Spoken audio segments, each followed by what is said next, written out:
Who remembers the game Monopoly? You know, that game you used to play at home till you wanted to kill everyone. I fucking hated that game. I've never liked it. Why? Because I see it for what it is. I see it how it's a programming game. It programs people to feel good for winning out of being a greedy little pig. It is. My dad always used to win. My mum always used to purposely lose so I didn't have to. It's the difference between the two mindsets. And it just felt fake to me. I hated it. I never liked playing it. Good at it if I want to be, but I never wanted to be good at it because I'm not a greedy little pig. Now, that's a monopoly. Who's heard of a monopsony? Monopsony. Do we know what that is? See, we used to think that Woolworths was a monopoly. And Coles and so forth. You know, the multinational monopolies that have taken over the market. Well, they were for a while, because you could still compete against them to a degree.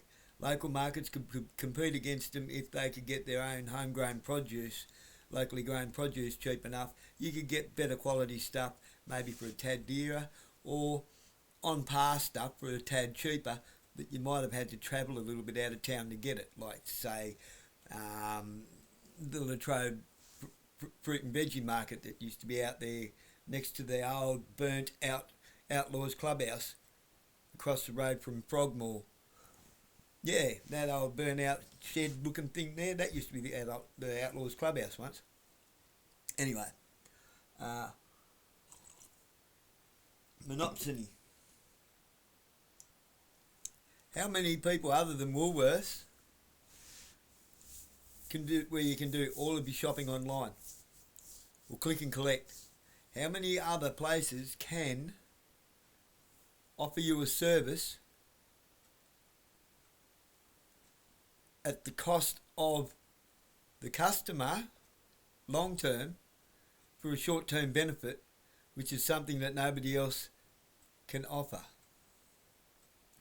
By getting a monopoly on certain services that nobody else can offer, that creates a monopsony. A monopsony is disenfranchising and disadvantaging other companies with the ideology of putting them out of business so that you can completely corner the market for yourself.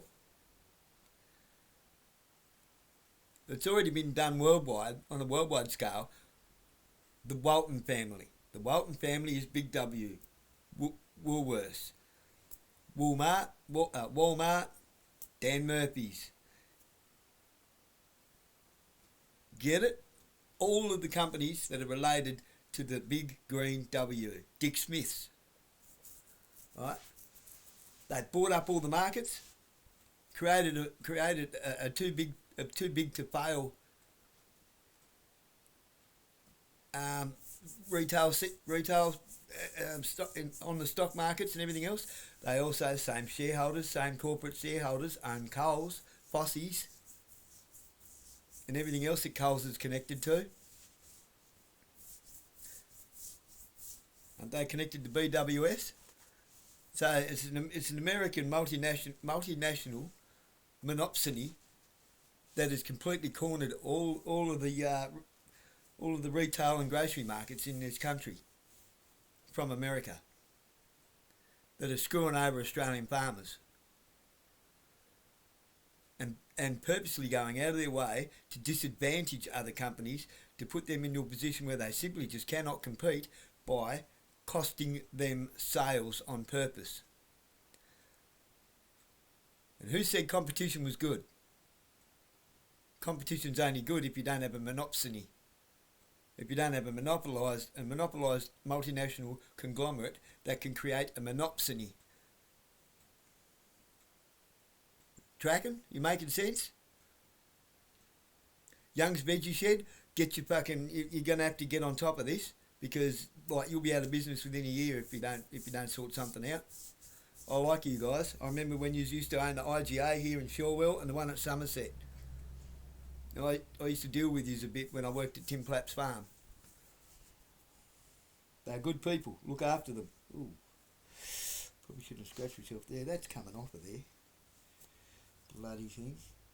Anywho. No, that's alright. I'm not dead yet. Yes, that's a monopsony. Fruit and veg, all the fruit and veggie stores, if you don't figure this out real soon, if people don't start looking out and looking after and being prepared to take a bit of a kick in the guts, I'm going to have to figure out a way of doing it, even without transport. You see, here's another thing, you fucking idiot fucking police service. You are economic terrorists in the sense that people, every time you take someone off the fucking road for nothing, every time you clamp someone's car for nothing, and it happens fucking every day, it happens in every town multiple times every day. Okay, people? It's not just a person here and there. They just like to make examples out of people to frighten you. To make you think that they're doing something good. They're not doing something good. They're fucking people over, okay? They're not doing anything good. They're making you think they're doing something good to accept the bullshit that they're fucking doing. The young people don't even know it. The young coppers, they're just too busy fucking thinking that they're fucking upholding the law. No, they're not. You're not, guys. Okay? You're actually home wreckers. This is what yous are. Go and have a good look in the mirror and have a good hard fucking think about your life. You're home wreckers and you're economic terrorists and you're fucking over your local economies. You're fucking over your local communities. You're fucking over the very people that pay your fucking wages. Just think about that. Long and fucking hard. You're helping the multinationals fuck over the entire fucking planet. There's only about 5 fucking companies that own everything. In the big fucking grand scheme of things. And slowly, all the privateers, all the private companies, all the private industry, all the mum and dad fucking bricks and mortar stores are slowly fucking disappearing, aren't they?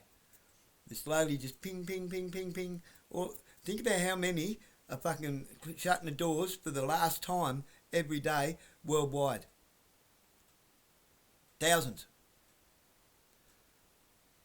On the grand scheme, in the macro, in a world with 8 billion people, supposedly. Oh, we can go into that if you like, population-wise. Fudging the numbers on the population numbers. Yeah, we might get into that. You're helping certain companies fuck over everyone so that they can own the world. Sounds like a conspiracy? Because it fucking is. If you don't think that there aren't fucking billionaires and trillionaires somewhere in private fucking rooms, you can see it. They're doing it in front of our faces now. They're doing it in front of our faces. The Gateses, the Musks, the Peter Thiels, the fucking Zuckerbergs, the fucking Bezoses and Richard Branstons of the world.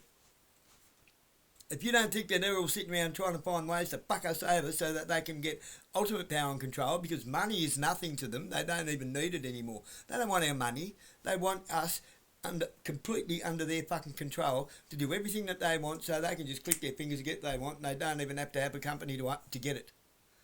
They don't even have to do anything.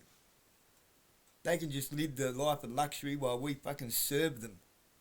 Like brainwashed fucking gelplings serving the Skeksis on dark crystal.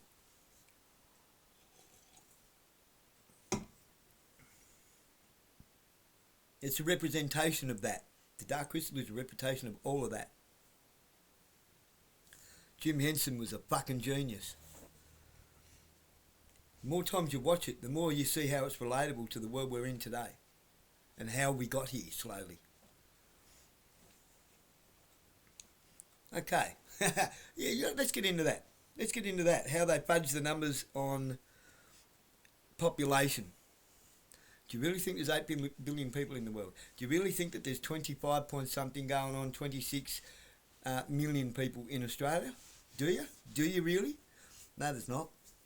I don't believe that for a minute. I believe it's something closer to like maybe 20 million. 20, 22 million. Let's say, we'll keep it simple numbers, 21 million out of 26 million. That's 5 million people that they can use that don't actually exist to swing an election in every fucking direction that they want to swing it. And make it look legit. And we can't question that.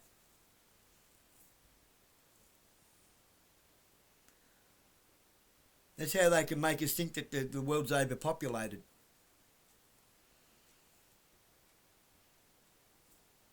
That's how they can fudge the numbers on a mid-term polls. And they do. Because why are the polls different depending on what news channel you watch? You know, which one's pushing the agenda of what party, and it doesn't matter what party and what agenda really, because each agenda actually takes us down a different road to exactly the same fucking destination. But it keeps us fighting with one another, doesn't it? It keeps us thinking that the parties all have different morals and ethics.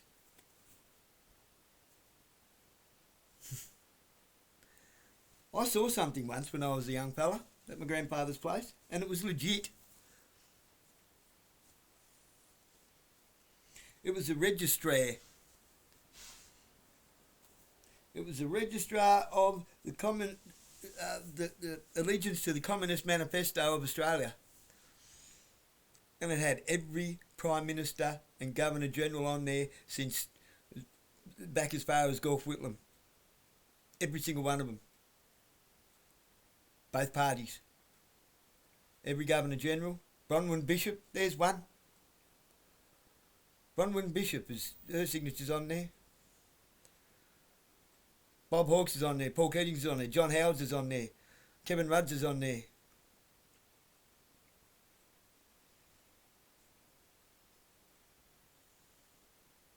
Tony Abbott's is on there. It's been on there since he was a treasurer.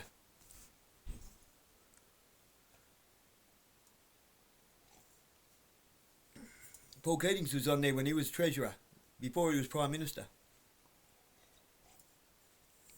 Andrew Peacock.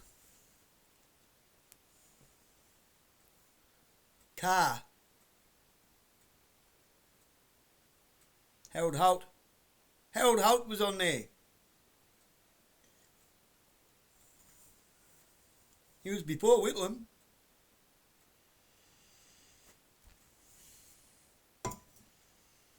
A registrar to the allegiance to the Communist Manifesto.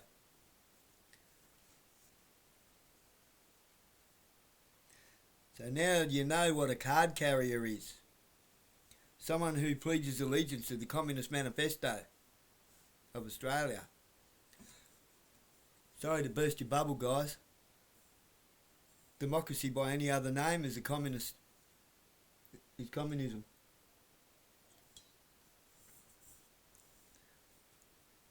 Democracy always leads the communist on the yellow brick road of fucking socialist ideals.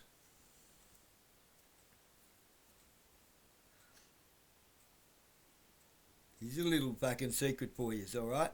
Communism and socialism, they're very similar, not quite the same. Not quite the same. They read the same definitions in the dictionary, but they're not quite the same. One is more about the populace, one is more about economy. Okay? However, both have state-owned. Communism is a bit more federally owned. Socialism is a bit more state-owned. Public services. The library is a socialist ideal. Public health is a socialist ideal. Public education is a socialist ideal. Public fire service is a socialist ideal.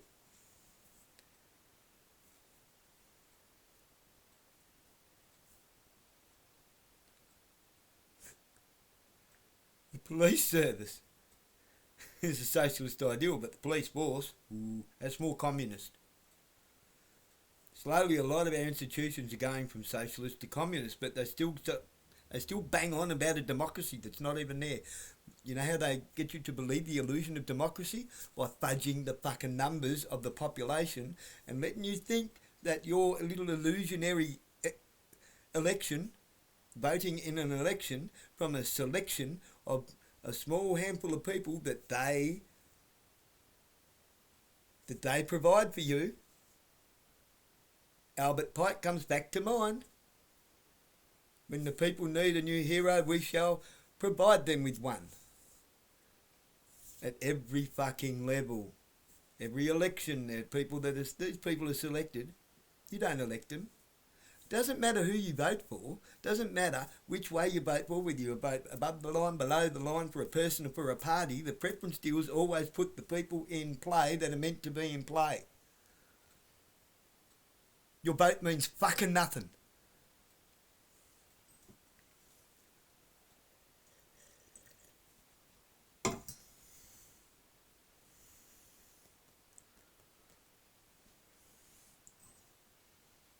So we're stuck in a monopoly, monopolisation of a nation through a communist regime with socialistic ideals disguised as a democracy. Can you get your head around that? It's not that hard, actually. Once you see it that way for what it actually is, everything goes, oh, fuck. That makes more sense than anything else I've ever fucking tried to get my head round. It's really that simple. They got a Commodore, put a Ford badge on it and called it a Sigma. God bless you and brah brah.